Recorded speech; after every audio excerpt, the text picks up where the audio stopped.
وفاقی وزیر اطلاعات و نشریات سینیٹر شبلی فراز اور مشیر داخلہ برائے احتساب شہزاد اکبر میڈیا سے گفتگو کر رہے ہیں اور عوام کو ورغلانے، عوام کو گمراہ کرنے پہ تلا ہوا ہے، لیکن خوش قسمتی سے ان کی حقیقت سب جانتے ہیں کہ ان کا مقصد کیا ہے اور یہ کیا چاہتے ہیں۔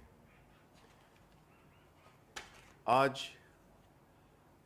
ہم نے ایک خبر پڑھی جو کہ کل وزیر اعلیٰ سندھ نے اپنی سندھ اسمبلی کے فلور آف دا ہاؤس پہ ایک سفید جھوٹ بولا، اور جھوٹ بولنا تو ان کی ایک روایت ہے۔ جھوٹ اور ریاکاری ان کی سیاست کا ایک اہم ستون ہے، بلکہ میں یہ کہوں گا کہ پہلا ستون ہے، جس میں انہوں نے ایک وفاقی وزیر پہ یہ الزام لگایا کہ انہوں نے انہیں دھمکی دی کہ ان کی حکومت نہیں رہے گی اگر ایف آئی آر درج نہ کرائی۔ میں اس سفید جھوٹ کی پرزور مذمت کرتا ہوں اور ساتھ ہی ساتھ میں اس کی سختی سے تردید کرتا ہوں۔ یہ ذہنی طور پہ اس قدر گھبراہٹ کا شکار ہو گئے ہیں، جس میں کہ انہوں نے جو اپنے جلسوں کی رسپانس دیکھی ہے تو انہوں نے ہر قسم کا جھوٹ فریب اپنا لیا ہے، جس کی وجہ سے ان کی پہلی کوشش یہی ہے کہ وہ سندھ حکومت کی نااہلی کو چھپا سکیں، سندھ حکومت کی کرپشن کو چھپا سکیں اور اپنی سیاسی منافقت کو ایک ڈیسنٹ لک دیں۔ ان سب پہ وہ بڑے بری طرح سے ناکام ہوئے ہیں، کیونکہ جھوٹ کے پاؤں ہوتے نہیں ہیں۔ میرے بعد آپ کو شہزاد اکبر بتائیں گے کہ اصل حقیقت کیا ہے جہاں تک، اور پروسیجر کیا ہے۔ ہم تو یہ جانتے ہیں کہ اپنے قائد اعظم کے مزار پہ جو ہلڑ بازی، جو ایک غیر قانونی چیز ہوئی، واقعہ ہوا، جو کہ صفدر عوان اور مریم عوان نے رچایا تھا، جس سے کہ پاکستان کی حقیقت کے خالق قائد اعظم کے مزار پہ ایک بڑی بدتمیزی، ایک طوفان بدتمیزی برپا کیا گیا، جو کہ قوانین کے بھی خلاف تھا اور اخلاقیات کے بھی خلاف تھا۔ اس جرم کو چھپانے کے لیے انہوں نے ایک نیا ناٹک رچایا، اور جو ویڈیو فوٹیجز ملتی ہیں جس میں کہ صفدر عوان بڑے آرام سے پولیس کی گاڑی میں بیٹھ رہے ہیں اور ایک دو نعرے بھی انہوں نے بلند کیے، اس بات کا ثبوت ہے کہ نہ تو کوئی زبردستی ہوئی، نہ کوئی کھینچا تانی ہوئی، اور اگر ہوئی بھی، جو کہ نہیں ہوئی ہے، تو اس کا ذمہ دار کون ہے؟ سندھ میں کس کی حکومت ہے؟ سندھ میں پاکستان تحریک انصاف کی حکومت ہے۔ آپ نے تو 18 ترمیم کی وجہ سے جس طرح آپ نے لیے ایک علیحدہ ایک جزیرہ بنا لیا تھا، ایک ملک بنا لیا تھا آپ نے، کہ جہاں پہ کہ آپ کی لوٹ مار، سندھ کے عوام کو پسماندہ رکھنا، سندھ کے اثاثوں کو لوٹنا، یہ تو آپ کا شیوا تھا۔ اومنی اکاؤنٹس اس کی ایک جھلک ہے، ایک چھوٹی سی جھلک ہے، کیونکہ جو بد انتظامی اور جس کرپشن، جس نااہلی کی حکومت آپ کی چل رہی ہے پچھلے 10 سال سے، اس سے تو یہی ثابت ہوتا ہے کہ آپ کی سیاست ختم ہو رہی ہے۔ آپ ایک قومی پارٹی کے بجائے ایک علاقائی جماعت میں تبدیل ہو گئے ہیں، اور ساتھ میں یہ جھوٹ بولنا کہ بلاول نے پرائم منسٹر سے رابطہ نہ ہونے کی وجہ سے پھر چیف آف آرمی سٹاف کو کیا فون۔ دیکھیں، آپ اپنی سیاست، اپنی جھوٹ، اپنے سیاسی فائدے کے لیے آپ ایسے ڈرامے رچا رہے ہیں جس کا حقیقت سے کوئی تعلق نہیں ہے۔ آپ جھوٹ پہ جھوٹ بولتے ہیں، اور آپ کی کسی بات میں نہ تو کوئی وزن ہوتا ہے، اور ہمیشہ متضاد باتیں آپ کرتے ہیں۔ آپ کمروں میں ایک بات کرتے ہیں ہمیں سب پتہ ہے کہ آپ کیا کیا کرتے ہیں، لیکن باہر آ کے آپ نے اپنے آپ کو جمہوریت کا چیمپئن بھی بنانا ہے. یہ جمہوریت جس کے پیچھے آپ لگے ہوئے ہیں، جس کو کہ کمزور کرنے میں آپ کوئی دقیقہ وہ نہیں کر رہے ہیں، فراموش نہیں کر رہے ہیں. آپ پاکستان کی جو اکانومی ہے، جو کہ الحمدللہ اس وقت بڑے بہتر طریقے سے چل رہی ہے، باوجود اس کے کہ کرونا نے عالمی معیشتوں کو تہس نہس کر دیا ہے، پرائم منسٹر عمران خان کی قیادت میں اس کی حکمت عملی، اس کی نیک نیتی، اس کی حکومت، اس ساری مشکلات کے باوجود ہماری اکانومی دوبارہ اپنے پاؤں پہ کھڑی ہو گئی ہے.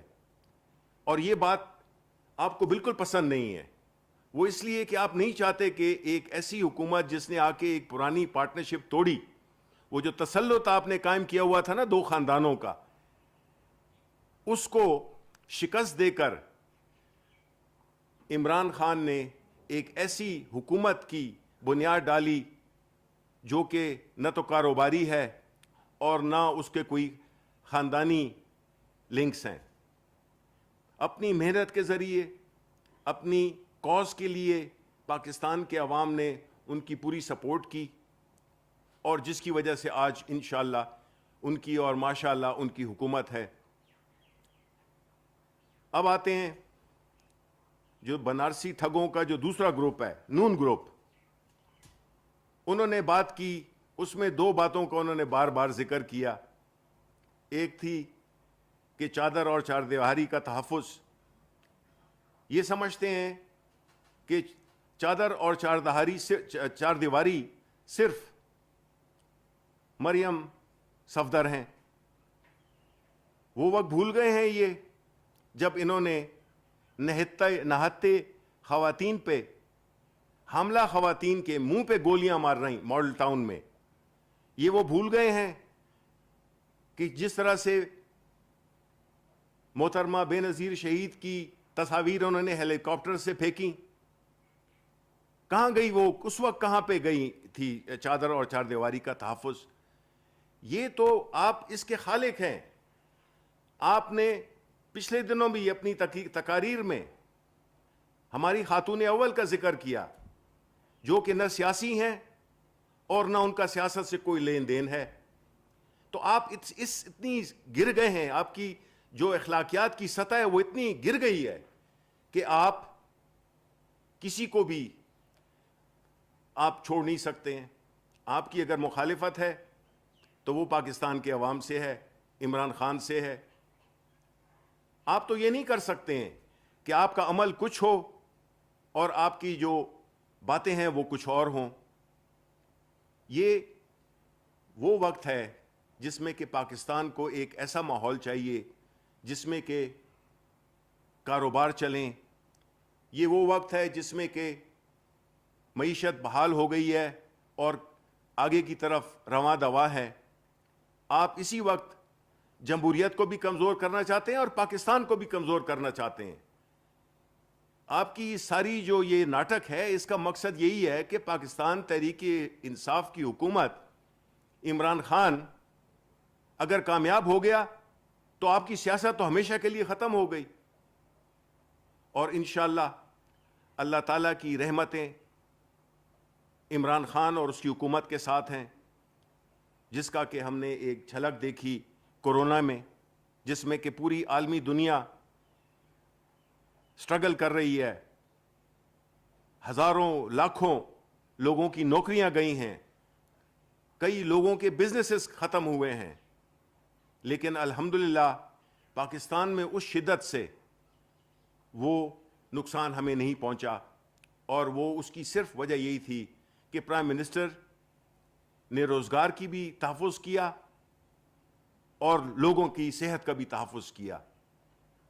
لیکن آپ کو یہ بات بالکل نہیں بھاتی. اس کی وجہ یہ ہے کہ آپ چاہتے ہیں کہ افراتفری ہو، آپ چاہتے ہیں کہ غیر یقینی صورتحال ہو، آپ چاہتے ہیں کہ پاکستان کی اکانومی نہ بہتر ہو، آپ چاہتے ہیں کہ کسی بھی وجہ سے آپ پہ جو مقدمات ہیں، آپ کی جو چوری ہے، آپ کی جو لوٹ مار ہے، آپ کے جو بھاگے ہوئے لیڈر ہیں اس ملک سے فرار, قانون کو مطلوب, قانون کی آپ چین آف کمانڈ کی بات کرتے ہیں.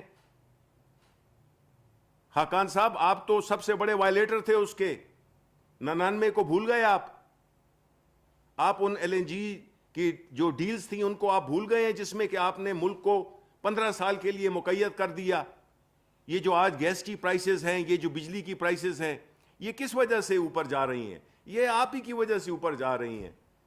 محترم, آپ جس طرح کے باتیں کر رہے ہیں اس سے تو یہ ظاہر ہوتا ہے کہ آپ چاہتے ہیں کہ پاکستان خدا نہ خواستہ اس کی جو اکانومی ہے وہ بالکل ایک غیر یقینی کی صورتحال سے دوچار ہو, اور آپ صرف اپنے سیاسی مقاصد کے لیے آپ اس طرح کا ناٹک رچا رہے ہیں.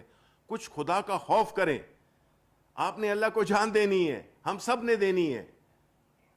آپ ایسی چیزیں کیوں کر رہے کیے, آپ نے ایسی سٹیپس کیوں لیے جس سے کہ یہ ملک پیچھے چلا گیا؟ لیکن عوام آپ کو اس بات کی بالکل اجازت نہیں دے گی کہ آپ جو یہ سیاسی ناٹک کھیل رہے ہیں, یہ جو آپ نے بنارسی ٹھگوں کا ایک ٹولہ اکٹھا کیا ہوا ہے, اس سے آپ قوم کو گمراہ کر دیں گے. ہم مانتے ہیں مہنگائی ہے اور پرائم منسٹر صاحب اس کے لیے بھرپور کوششیں کر رہے ہیں, اور انشاءاللہ جس طرح کے ہمارے اکنامک فگرز ہیں, جس طرح سے ایکسپورٹس بڑھ رہی ہیں, جس طرح کے ترسیلات آ رہی ہیں, جس طرح کے کرنٹ اکاؤنٹ پازیٹیو چل رہا ہے, جس طرح کے موٹر سائیکلز بک رہے ہیں ریکارڈ, جس طرح سے کنسٹرکشن کا مٹیریل ریکارڈ, ہسٹری میں اتنی سیمنٹ کبھی نہیں نہ ایکسپورٹ ہوئی تھی اور نہ بکی تھی. ہاؤسنگ سیکٹر چل پڑا ہے. یہ سارے اکانومی کے ایسے نقطے ہیں جس میں کہ ہم نے ایک بڑی مثبت تبدیلی دیکھی ہے. آپ چاہتے ہیں کہ یہ سارے جو فوائد ہم نے بڑی محنت سے, اللہ تعالیٰ کی مہربانی سے, اپنی حکومت کی اچھی حکمت عملی سے جو چیز شروع ہوئی ہے, آپ لوگوں کے روزگار کے پیچھے ہیں. آپ چاہتے ہیں کہ یہ افراتفری ہو اور لوگوں کو اپنا روزگار نہ ملے, ملک کی اکانومی پھر اسی نہج پہ چلی جائے جس طرح کہ آپ اس کو ایک مصنوعی طریقے سے آپ نے چیزوں کو قالین کے نیچے دبا کے رکھا ہوا تھا.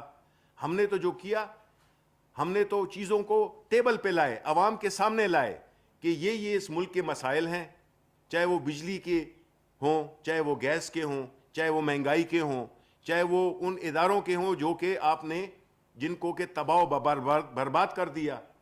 آپ نے اداروں کو تباہ کر دیا, کوئی ادارہ کام نہیں کرتا. اب ماشاءاللہ بہتری آ رہی ہے کیونکہ ہم اس میں ایک بڑے اچھے لوگ لا رہے ہیں, تو یہ ملک آگے کی طرف جا رہا ہے. آپ جو ہے تو اس کو پیچھے لے جا نہیں سکتے. میں امید یہی کرتا ہوں کہ آپ کو کچھ عقل آئے گی, آپ جھوٹ کا سہارا نہیں لیں گے, آپ باتوں کو توڑ مروڑ کر پیش نہیں کریں گے, آپ عوام کے سامنے سچ بولیں گے, جو کہ آپ کے لیے ناممکن بات ہے. میں مانتا ہوں آپ نے کبھی یہ کام کیا ہی نہیں ہے. آپ کی تو سیاست بھی منافقت پر تھی, آپ کی تو سیاست بھی جھوٹ پر تھی, آپ کی تو سیاست بھی چوری چکاری پہ تھی. تو یہ توقع کرنا آپ سے کہ آپ بدل جائیں گے عمر کے اس حصے میں تو ناممکن لگتا ہے. لیکن پھر بھی کوشش کریں, اللہ تعالیٰ توبہ قبول کرتا ہے ہر وقت. اور آپ پاکستان کے عوام سے بھی کسی ایک جلسے میں آپ ان سے معافی مانگ لیں کہ جو کچھ آپ نے ان کے ساتھ کیا ہے, جس طرح سے آپ نے بے دردی سے ان کے خون کو چوسا ہے, جس طرح سے آپ نے اداروں کو تباہ کیا ہے, جس طرح کہ آپ ابھی اس موقع پر آپ اداروں میں ٹکراؤ لانے کی ناکام کوشش کر رہے ہیں, تو مجھے امید ہے کہ آپ کی کچھ آخرت میں شاید بچت ہو جائے. مشکل ہے لیکن کوشش ضرور کرنی چاہیے. شکریہ. جی میں بہت مختصراً جو اس وقت شبلی صاحب نے فرمایا ہے بنارسی ٹھگوں کے بارے میں تو ان کو جھوٹوں کا آئی جی کہتا ہوں. ان جھوٹوں کے آئی جیز نے جو آج بھی پریس ٹاک کی اور اس کے تھرو قوم کو گمراہ کرنے کی کوشش کی, تو اس میں کچھ حقائق اور کچھ فیکٹس ٹائم لائن کے ساتھ آپ کے سامنے رکھنا چاہتا ہوں, جس سے یہ پتہ چلے گا کہ معاملہ ہوا کیا, معاملے کے اندر ہاتھ کس کا تھا اور اس کا فائدہ کس کو حاصل ہوا. کیونکہ کسی بھی جرم کا سراغ لگانے کے لیے سب سے پہلا ایک فنڈامنٹل پرنسپل ہوتا ہے کہ اس سے دیکھا جائے کہ اس کی فائدہ کس نے حاصل کیا. تو اس وقت جو فائدہ حاصل کرنے کی کوششوں میں مصروف ہیں, آپ کو واضح ہو جائے گا کہ یہ سارا معاملہ ہے کیا, یہ سارا کھیل کھیلا کیا جا رہا ہے. آج سے کچھ دن پہلے کراچی میں مزار قائد کے اوپر ایک ہلڑ بازی ہوئی, ایک عجیب و غریب قسم کا وہاں نعرے بازی ہوئی, ماحول بنایا گیا. یہ میں بالکل آپ کو وہ چیزیں آپ کے سامنے رکھ رہا ہوں جس کے اندر کوئی فیکچول ڈسپیوٹ نہیں ہے. یہ چیزیں فیکٹس ٹائم لائن کے ساتھ بالکل ایسے آئی ہیں. پہلی چیز سب سے یہ ہے کہ ایک ہلڑ بازی ہوئی, ہلڑ بازی کے بعد کراچی کے کچھ لوگوں نے, جن کے ساتھ پاکستان تحریک انصاف کے کارکنان بھی تھے, انہوں نے ایف آئی آر کے اندراج کے لیے ایک درخواست دی تھانہ میں. اس درخواست میں دینے کے بعد جو پروسیس ہوتا ہے کہ تھانہ درخواست وصول کر لیتا ہے, اس کو رپٹ کی صورت میں درج کر لیا جاتا ہے, اور اس کے بعد پولیس کے اعلیٰ حکام اس کے اوپر ایک اوپینین فارم کرتے ہیں, لیگل اوپینین بھی لی جاتی ہے, اور پھر ہی ایف آئی آر دی جاتی ہے. پہلے ایف آئی آر جو ٹوٹل اس وقت پاکستان تحریک انصاف کا کردار اس میں رہا, یا جتنا بھی اس کے اندر ان کا رول تھا, وہ اس حد تک تھا کہ ہم نے جا کے بالکل ببانگ دہل درخواست دی. اس کے اندر وہ قوانین جن کو پامال کیا گیا ان کو ہائی لائٹ کیا گیا, اور ریٹن اپلیکیشن دی کہ اس کے خلاف کارروائی کی جائے.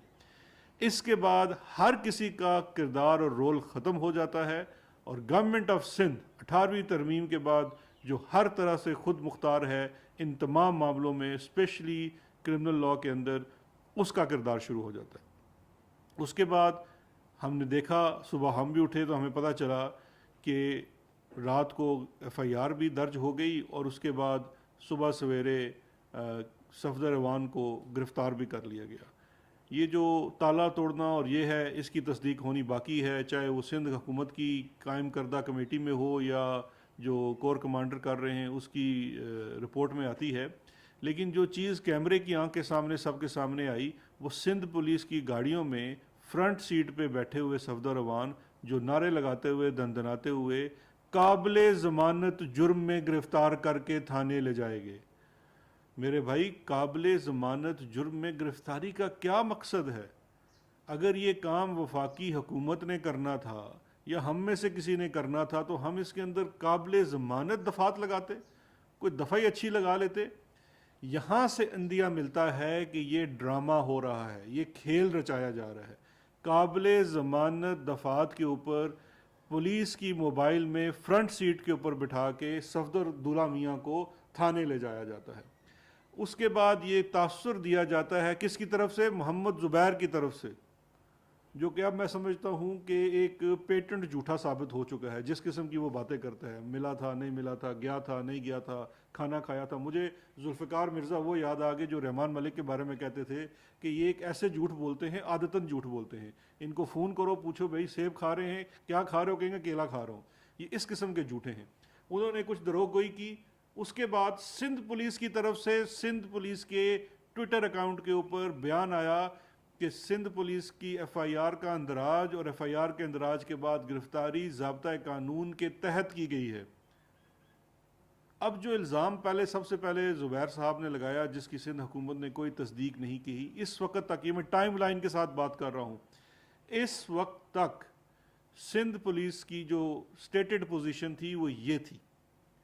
اب سوال یہ پیدا ہوتا ہے کہ بقول آپ کے اگر ان کو اغوا کر لیا گیا اور کڈنیپ کر لیا گیا کسی وفاقی ادارے نے, تو کیا اس وقت سندھ پولیس کے آئی جی کیا اس وقت بھی کڈنیپ تھے؟ کیا یہ جو سندھ پولیس نے ٹویٹر کے اوپر اپنی سٹیٹمنٹ دی اور ایک دفعہ ہٹا کے پھر دوبارہ دے دی, کیا وہ بھی اغوا ہوئی صورت میں تھی, یا ٹویٹر اکاؤنٹ آپ کا ہیک ہو گیا تھا؟ چیف ایگزیکٹو پروونس کا آپ اتنے رستم بنتے ہیں کہ آپ سے اچھا کمپیٹنٹ آدمی کوئی نہیں ہے, مراد علی شاہ صاحب. کیا یہ آپ کے علم کے بغیر اس اللیجڈ جو آپ کہتے ہیں کڈنیپنگ, اس کے 14 گھنٹے 12 گھنٹے کے بعد, اس کے بعد بھی وہ ٹویٹر اکاؤنٹ کے اوپر سٹیٹمنٹ آتی ہے؟ بات صرف یہاں نہیں رکتی. اس کے بعد آپ خود چیف ایگزیکٹو جو ہیں صوبے کے, مراد علی شاہ صاحب, آپ پریس کانفرنس کرتے ہیں.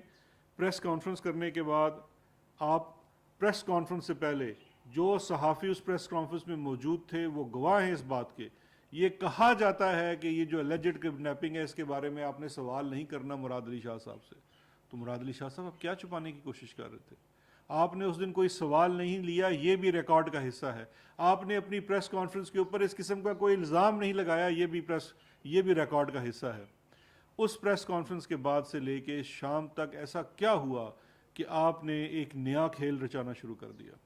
اچھا، اس کے بعد اگر آپ آگے جائیے، اب یہ جو 18ویں ترمیم کے بعد کرمنل جورسپروڈنس تمام چیزیں صوبائی حکومت کے دائرہ اختیار میں ہیں. چیف منسٹر چیف ایگزیکٹو ہے.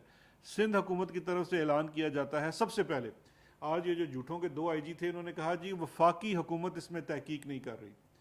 سندھ حکومت نے سب سے پہلے اس کے اندر ایک انکوائری کا اعلان کیا. اس انکوائری کے اعلان کے بعد کسی اور چیز کی ضرورت نہیں رہ جا سکتی تھی، کیونکہ ایک تو وہ سندھ حکومت ہے، اس کی ڈومین ہے، اس کی جورسڈکشن ہے. اگر اغوا ہوا ہے تو اغوا کا پرچہ بھی سندھ کی جورسڈکشن میں کٹنا ہے اور سندھ کی حکومت نے ہی کاٹنا ہے. اس تمام چیزوں کی جو پوری ثوابدید ہے وہ سندھ حکومت کے پاس ہے، اور سندھ حکومت کہتی ہے ہم انکوائری کر رہے ہیں. انہوں نے انکوائری آتھورائز کر دی. ان کی انکوائری آتھورائز کرنے کے بعد پھر آپ کا سٹانس کیوں بدلا؟ اس کے بعد بلاول ہاؤس میں ایسی کیا میٹنگز ہوئی کہ آپ نے اچانک پولیس کی طرف سے کچھ خطوط آنے شروع ہو گئے کہ جی ہم بڑے ڈیمورلائز ہو گئے. ہم یہ کہتے ہیں کہ یہ سندھ پولیس کا اپنا انٹرنل معاملہ ہے، لیکن سندھ پولیس کتنی مورلائزڈ ہے اور کتنی ڈیمورلائزڈ ہے یہ حقیقت بھی پوری قوم جانتی ہے کہ سندھ پولیس اپنے احکامات کہاں سے لیتی ہے. اور اس کا میں آج آپ کو ایک ثبوت بھی دکھاتا ہوں. یا وہ کچھ افسران جو بڑے ایکٹیو نظر آ رہے ہیں وہ اپنے احکامات کہاں سے لیتے ہیں. ہم تو دیکھیے، آپ نے ایک الزام لگا دیا، انکوائری تو آپ نے کرنی ہے. ہم نے تو اس حد تک خاموشی اختیار کی کہ آپ کی حکومت ہے، 18ویں ترمیم کے بعد صوبہ خود مختار ہے، صوبے نے انکوائری کرنی ہے، ہم صوبے کی انکوائری کا انتظار کریں گے. اس کے بعد آپ کنٹروورسی کو بڑھاتے ہیں، اور جب آپ اس کنٹروورسی کو بڑھاتے ہیں تو اس کنٹروورسی کو بڑھانے کا فائدہ کہاں جاتا ہے؟ وہاں جاتا ہے شاہد خاقان عباسی صاحب، جہاں پہ آپ کے تانے بانے ملتے ہیں، آپ کے لیڈر کے بھی اور آپ کے بھی. انڈین میڈیا اس کی رپورٹس اٹھا کے دیکھ لیجئے کہ کس قسم کا پروپیگنڈا وہ شروع کر دیتا ہے. اس آپ کی گنہونی حرکت اور اس پروپیگنڈا کے بعد پھر عسکری ادارے کو، اس کے سربراہ کو ایک انکوائری کا حکم دیا، جو کہ بہت اچھی بات ہے کیونکہ ایک کنٹروورسی پیدا کی جا رہی ہے. تو انہوں نے کہا کہ اس واقعے کی انڈیپینڈنٹ انکوائری ہونی چاہیے. اب فیلڈ میں 2 انکوائریز آ گئی ہیں. دونوں انکوائریز کے اندر پتہ لگ جائے گا کہ کیا ہمارا کسی کے ساتھ کوئی رابطہ تھا یا نہیں تھا. میں خود اس چیز کو دیکھتا رہا. ایک لمحے میں بھی نہ ہم نے چیف منسٹر سندھ سے بات کی فون پہ، نہ ہی کسی اور چیز سے. جو پراپر طریقہ ہے secretary interior to chief secretary and IG، ان سے ضرور پوچھا گیا جب یہ پولیس آفیسرز کی طرف سے کچھ لیٹرز آئے کہ وہ ڈی مورلائز ہو گئے ہیں اور چھٹی پہ جانا چاہتے ہیں. مجھے یہ سمجھ نہیں آئی کہ یہ ایسی کون سی ڈی مورلائزیشن ہے کہ 2 ہفتے کی چھٹی کے بعد یا 2 مہینے کی چھٹی کے بعد وہ مورلائزیشن ٹھیک ہو جائے گی. کیا وہ جس چیز کو کمپلین کر رہے ہیں وہ معاملہ ٹھیک ہو جائے گا؟ اب یہاں پہ 2 باتیں ہیں. جہاں تک تو سندھ پولیس کے ساتھ پولیٹیکل انٹرفیئرنس کا تعلق ہے تو میرے پاس کچھ چیزیں ہیں، میں مختصراً آپ کو عرض کر دیتا ہوں. یہ سپریم کورٹ آف پاکستان میں 6 اگست 2018، ابھی ہماری حکومت نہیں آئی تھی، 13 اگست 2018 کے 2 فیصلے ہیں. یہ اومنی کیس کے فیصلے ہیں. ان اومنی کیسز کے فیصلوں کے اندر یہ کہا گیا کہ سندھ پولیس، اور بالخصوص اس وقت جو کراچی کے CPO تھے مشتاق مہر صاحب جو آج کل IG ہیں، ان کے اوپر یہ الزام لگایا گیا تھا FIA کی طرف سے. سندھ ابھی IG ہیں، اس وقت CPO تھے سندھ کے. ان کے اوپر یہ الزام لگایا گیا کہ وہ وٹنسز کو ہراس کر رہے ہیں اور اومنی گروپ کے بہاف پہ کر رہے ہیں. چیف جسٹس آف پاکستان نے اس واقعے کا بڑا سخت نوٹس لیا کیونکہ کیس ان کے سامنے پینڈنگ تھا. انہوں نے اس کی انکوائری کا حکم دیا اور اس انکوائری کی رپورٹ 3/8/2018 کو جمع ہوئی. اس رپورٹ کے مطابق جو الزام لگایا گیا تھا سندھ پولیس کے اوپر، اور کچھ افسران، سندھ پولیس کے کچھ افسران میں کہوں گا جن کا نام اس رپورٹ کے اندر لکھا ہوا ہے، انکلوڈنگ یہ جو صاحب ہیں، یہ رپورٹ میں کہا گیا کہ جی بالکل انہوں نے ان کو ہراساں کیا اور کیس کے اوپر اثر انداز ہونے کی کوشش کی، ڈرایا دھمکایا اومنی گروپ کی بہاف پہ. اومنی گروپ کے پیچھے کون ہے پوری قوم جاتی ہے، مجھے دوبارہ اس گند کے اندر جانے کی بھی شاید ضرورت نہیں ہے. تو یہ تو واقعات ہیں جو بالکل جو یہ انکوائری کر رہے ہیں اس کے سامنے یہ بھی دیکھنے چاہیے، اس چیز کے پورے تانے بانے دیکھنے چاہیے کہ کس کا رابطہ کہاں سے ملتا ہے. لیکن دیکھیے بات یہ ہے کہ اس میں پہلی بات یہ ہے، میں کچھ سوالات ان سے پوچھنا چاہتا ہوں. جو یہ آج 2 جھوٹوں کے IG آئے تھے، اور کل چیف منسٹر صاحب نے بھی فرمایا سندھ کے کہ جی ان کو کسی وفاقی وزیر نے فون کیا تھا, آپ نام لے لیجئے, آپ کو کس وفاقی وزیر نے نام کیا تھا. میں آپ سے بڑی سمپل سی چیز پوچھنا چاہتا ہوں, کیا آپ کا الزام یہ ہے کہ ان کو اغوا کیا گیا؟ میں آپ سے یہ پوچھتا ہوں کہ کیا اغوا جو ہے, کڈنیپنگ ہے, کیا وہ تعزیرات پاکستان کے تحت جرم نہیں ہے؟ اور یہ اگر جرم ہے تو جورسڈکشن کس کی ہے؟ پروسیس کیا ہے؟ آپ اگر الزام لگا رہے ہیں تو آپ کو آئی جی نے کہا ہوگا. یہ کس قسم کا آئی جی ہے کہ اس نے ایف آئی آر درج نہیں کرائی؟ اب تو وہ اغوا نہیں ہے, آپ اس کی ایف آئی آر کیوں نہیں درج کراتے؟ اور اگر آپ ایف آئی آر درج کراتے ہیں تو آپ کسی کو نامینیٹ کریں اس کے اندر. آپ نے ایک سیاسی سرکس لگائی ہوئی ہے, ایک آپ کھیل کھیل رہے ہیں, اور اس کھیل کے اندر آپ ملک اور قوم کو بدنام کرنے کی کوشش کر رہے ہیں, جس کا فائدہ ایک دشمن ملک اٹھا رہا ہے صبح سے لے کے شام تک. تو اس لیے میں پہلے دن سے کہہ رہا ہوں کہ یہ کھیل چل رہا ہے. یہ کھیل یا کھیل رہا ہے بلاول بھٹو زرداری مریم صفدر اوان کے ساتھ, یا یہ کھیل بلاول اور مریم مل کے قوم کے ساتھ کھیل رہے ہیں. اس کی حقیقت اس سے زائد کچھ نہیں ہے. اور جتنی صفدر اوان صاحب کی اہمیت اور حیثیت شریف فیملی کے اندر ہے, پوری قوم بھی جانتی ہے اور مسلم لیگ نون بھی جانتی ہے. ایک بیلیبل offense کیس کے اندر اس کو اریسٹ کرنا اور یہ ڈرامہ لگانا اور اس کا سیاسی فائدہ پہنچانا, یہ اس قسم کا کام وہی لوگ کر سکتے ہیں جن کو اس کا فائدہ مل سکتا ہے. دوسری میں مختصراً آپ سے بات کرنا چاہتا ہوں, آج انہوں نے جھوٹوں کے آئی جی نے ایک اور بھی مدعا کھڑا کرنے کی کوشش کی. یہاں سے ان کی ڈویلٹی اور ان کے تانے بانوں کا پتہ چلتا ہے. آج پھر سے انہوں نے نام لیا گلبشن یادو کا. یہ بار بار اس کا نام لے کے اس کو ریوائیو کرنا چاہتے ہیں. یہ بتانا چاہتے ہیں قوم کو کہ ان کے انڈین جاسوسوں کے ساتھ کس قسم کے تعلقات تھے, اور آج بھی یہ اس کی حق میں باتیں کر رہے ہیں. انہوں نے جو احسن اقبال صاحب نے فرمایا, پروفیسر صاحب جو ہیں جھوٹوں کے پروفیسر, کہ جی آج حکومت نے ایک ایکٹ پاس کیا ہے. بھئی ایکٹ پاس کیا تو آپ نے بھی ووٹ دی ہوگی, اس کے بغیر تو ہم سینٹ میں ایکٹ ہی پاس نہیں کر سکتے. لیکن پبلک کے سامنے آ کے بتا رہے ہیں کہ جی حکومت جو ہے وہ بینیفٹ دینا چاہتی ہے گلبشن یادو کو, اور اس کو اپیل کا حق دے دیا گیا. ہم نے ایک ایسا قانون پاس کیا. اس سے پہلے وہ بلاول فرماتے تھے کہ جی ہم اس کے وکیل ہیں, ہم نے اس کو وکیل کر کے دیا. ان عقل کے اندھوں, دروغ گئی کے چیمپئنز کو اس چیز کا علم نہیں ہے. آپ انٹرنیشنل کورٹ کی ججمنٹ تو دیکھ لیجئے. آپ فائدہ دینا چاہتے ہیں گلبشن یادو کو. جو اس وقت حکومت قدم اٹھا رہی ہے, یہ وہ اقدام ہیں جس کے بعد یہ ثابت ہو جائے گا کہ پاکستان کے قانونی نظام میں ڈیو پروسیس ہے. کوئی بھی شخص جس کے اوپر کوئی الزام لگایا جاتا ہے, چاہے وہ دشمن ملک کا جاسوس کیوں نہ ہو, اس کو ڈیو پروسیس دیا جاتا ہے. اس کو وکیل کرنے کا بھی حق حاصل ہے. اگر وہ خود وکیل نہیں کرے گا تو حکومت کے خرچ پہ اس کو ایک اچل دیا جائے گا, اور اگر اس کی ایک فورم سے ڈیسیژن آ جائے گا تو اس کو رائٹ ٹو اپیل ہو جائے گا. جب آپ کے قانون کے اندر اسپیسیفکلی یہ دونوں چیزیں ایڈریس ہو جائیں گی تو گلبشن یادو اور اس کے یاروں کے پاس انٹرنیشنل کورٹ میں جانے کا کوئی جواز نہ رہ جائے گا. تو احسن اقبال صاحب, پتہ نہیں آپ کی ڈگریاں کہاں کی ہیں, کوئی منطق سے بات کیا کریں. یہ چیزیں اس لیے کی جا رہی ہیں کہ ان کے پاس لاجک نہ رہے دوبارہ سے اس معاملے کو انٹرنیشنل کورٹ میں لے جانے کی. تو خدا کے لیے آپ کے, ہم تو جانتے ہیں, شاید خاقان آپ کے ساتھ کھڑے تھے, ان سے پوچھ لیجئے ان کے انڈین بزنس انٹرسٹ کے ساتھ کیا تو روابط ہے.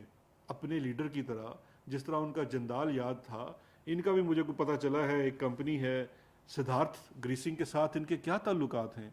تو اپنے پے ماسٹرز کی راگ الاپنا بند کر دیجئے.